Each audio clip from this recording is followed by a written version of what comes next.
जय Hind dear student, welcome to online class of Shri Ram public school. Dear student, मैं अल्पना पांडे आज आप लोग को आपकी पाठ्य पुस्तक हिंदी व्याकरण का पाठ 13 पढ़ाऊंगी, जिसका नाम है संज्ञा विकार कारक। तो आइए पाठ को शुरू करते हैं। इसमें पूर्व ज्ञान संबंधी कुछ प्रश्न है, जैसे जिस शब्द या पद से क्रिया को करने वाले का पता चलता है उसे क्या कहते हैं? तो उसे हम कारक कहते हैं। शीला हरीश किताब दी, क्या यह वाक्य अर्थ की दृष्टि से सही है? यदि नहीं तो बताइए इसमें और किन पदों का प्रयोग होगा कि जिससे यह वाक्य अपना पूरा अर्थ दे। तो इसमें जो है शीला हरीश को किताब दी को अगर हम लगा दें तो यह वाक्य पूरा हो जाएगा, नहीं तो यह वाक्य सही नहीं है। लास्ट क्वेश्चन गा, कारक के कितने भेद हैं? तो कारक के 8 भेद होते हैं। बच्चों, आप पहले की कक्षा में आपको कारक पढ़ाया गया है, इसलिए यहाँ पे कारक संबंधी कुछ प्रश्न पूछे गए हैं। अब पाठ परिचय में हम लोग कारक के भेद, विभक्ति लेखन की व्यवस्था, विशिष्ट विभक्तियाँ, संश्लिष्ट विभक्तियाँ तथा कारक के भेद के बारे में पढ़ेंगे। तो आइए शुरू करते हैं। कारक। तो सबसे पहले हम कारक शब्द का अर्थ जानते हैं। कारक शब्द का अर्थ है क्रिया को करने वाला, अर्थात क्रिया का जनक। तो क्रिया का जनक हम किसे कहते हैं? कर्ता को कहते हैं। ठीक है। और कारक की परिभाषा है संज्ञा अथवा सर्वनाम के जिस रूप से उसका संबंध क्रिया के साथ जाना जाता है उसे कारक कहते हैं। अगेन आई रिपीट डिफिनीशन, संज्ञा अथवा सर्वनाम के जिस रूप से उसका संबंध क्रिया के साथ जाना जाता है उसे कारक कहते हैं। जैसे संबंध अर्थ के आधार पर निश्चित किए जाते हैं। जैसे राम ने रावण को बाण से मारा, इस वाक्य में राम, रावण और बाण संज्ञा पदों का संबंध मारा क्रिया से सूचित हो रहा है। इस प्रकार कारक एक ऐसी व्याकरणिक कोटि है जिससे यह पता चलता है कि संज्ञा पद वाक्य में स्थित क्रिया के साथ किस प्रकार की भूमिका निभाते हैं। कारक के 8 भेद स्वीकार किए गए हैं, यानी कारक के 8 भेद माने गए हैं, लेकिन कुछ विद्वान कारक के 6 भेद ही मानते हैं। वे संबंध कारक तथा संबोधन कारक को कारक का भेद नहीं मानते, क्योंकि इनका संबंध प्रत्यक्ष रूप में क्रिया से नहीं होता। किंतु इस विषय में बहुत ज़्यादा मतभेद है। इस प्रकार इन दोनों को भी वर्तमान समय में कारक के भेद के रूप में स्वीकार किया गया है, जिस कारण कारक के 8 भेद माने गए हैं। कारक के 8 भेद में है कर्ता कारक, कर्म कारक, करण कारक, संप्रदान कारक, अपादान कारक, संबंध कारक, अधिकरण कारक, संबोधन कारक। ठीक है। और इनकी कुछ विभक्तियां भी है। विभक्तियों में यानी इन कारकों के जो चिन्ह होते हैं उसे हम विभक्ति कहते हैं। जैसे है कर्ता कारक का चिन्ह है ने, कर्म कारक का चिन्ह है को, करण कारक का चिन्ह है से के द्वारा या के साथ, संप्रदान कारक का चिन्ह है के लिए, को, के निमित्त, अपादान कारक से अलग होने की स्थिति में, संबंध कारक का, की, रा, रे, री, ना, ने, नी, और अधिकरण कारक में, पर, ऊपर, संबोधन कारक अरे, रे, हे, ओ, अरि, री। तो जो बच्चों कारक को प्रकट करने के लिए जो चिन्ह लगाया जाता है उसे विभक्ति चिन्ह या कारक चिन्ह कहते हैं। ठीक है। यानी कारक चिन्हों को विभक्ति चिन्ह, कारक चिन्ह या परसर्ग भी कहते हैं। जैसे यहाँ ने, को, से के द्वारा, के साथ, के लिए, को, के निमित्त, से, काकी, के, रारी, रे, नानी, ने, में, पर, ऊपर, अरे, रे, हे, ओ, अरि, अरि, ये विभक्ति चिन्ह भी हैं, परसर्ग भी हैं और कारक चिन्ह भी कहलाते हैं। यहाँ पे दिया गया विभक्ति लेखन की व्यवस्था। तो संबोधन के चिन्ह शुरू में लगते हैं, से सभी विभक्तियाँ जो हैं वो बाद में लगती हैं। ठीक है, इस प्रकार प्रयोग व लेखन के अनुसार विभक्ति चिन्ह दो प्रकार के होते हैं, यानी विभक्तियां दो प्रकार की होती हैं।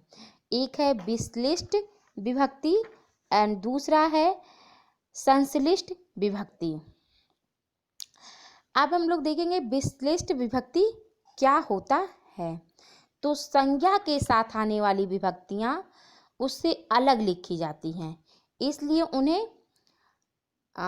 विश्लिष्ट विभक्ति कहते हैं। जैसे राम को, श्याम ने, सीता का, माता की। यहाँ पे को, ने, का, की, ये अब आपका विभक्ति चिन्ह है और ये विश्लिष्ट विभक्ति है क्योंकि यहाँ पे संज्ञा शब्द के साथ ये विभक्ति लगी है। जैसे राम, श्याम, सीता, माता, ये संज्ञा ही है। संश्लिष्ट विभक्तियाँ किसे कहते हैं? तो ये सर्वनाम के साथ लगती हैं। जो संश्लिष्ट विभक्तियाँ होती हैं वे सर्वनाम के साथ लगती हैं और ये जो है उनके साथ जुड़ी हुई होती हैं। ठीक है, इसलिए उन्हें संश्लिष्ट विभक्ति कहते हैं।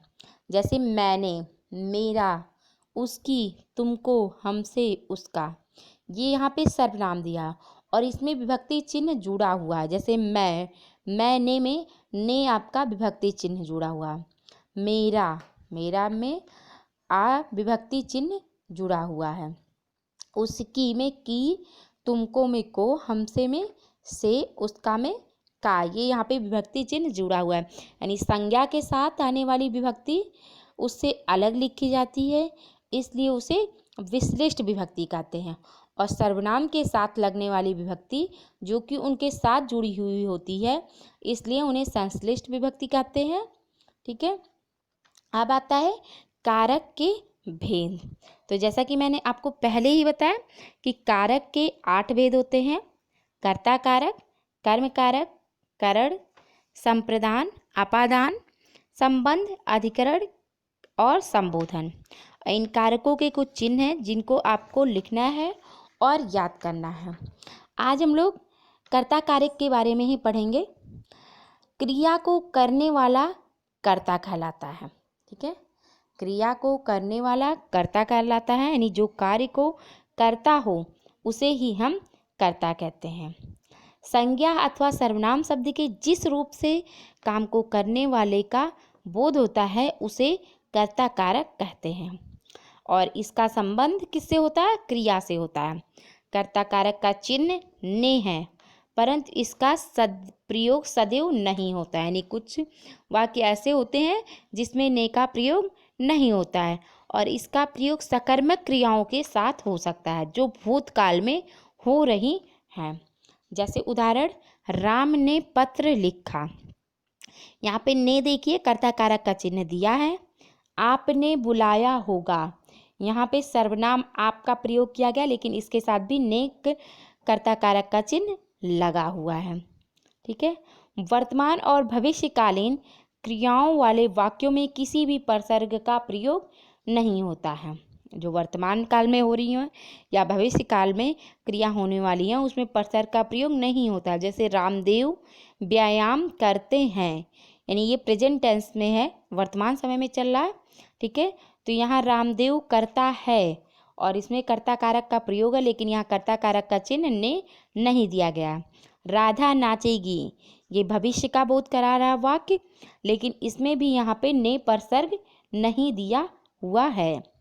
तो भूतकालीन अकर्मक क्रियाओं में भी उपसर्ग का प्रयोग नहीं होता है। जैसे राम गया था, ये भूतकाल का वाक्य है। ठीक है, यानी पास्ट टेंस का वाक्य है लेकिन ये अकर्मक क्रिया भी है, यानी इसमें कर्म ना ही दिया गया। जैसे राम गया था तो राम कहाँ गया था, तो कहाँ का वर्णन नहीं किया गया, इसलिए यहाँ पे अकर्मक क्रिया का प्रयोग किया गया है। और अकर्मक क्रिया का जब प्रयोग होता है भूतकाल में तो वहाँ भी उपसर्ग चिन्ह यानी कारक चिन्ह नहीं होता है। तो राम यहाँ पे कर्ता कारक का ही बोध करा रहा। प्राकृतिक शक्ति या पदार्थ भी कर्ता के रूप में प्रयोग हो सकते हैं। जैसे चंद्रमा चमकता है, सूर्य एक तारा है, बादल बरसते हैं। चंद्रमा, सूर्य, बादल ये सभी प्राकृतिक शक्ति हैं। ठीक है, पदार्थ हैं जो अपने आप होते हैं, जिसको हम करते नहीं, तो ये भी जो है इनका जब प्रयोग होता है तो ये यहाँ पे भी परसर्ग चिन्ह नहीं देता है।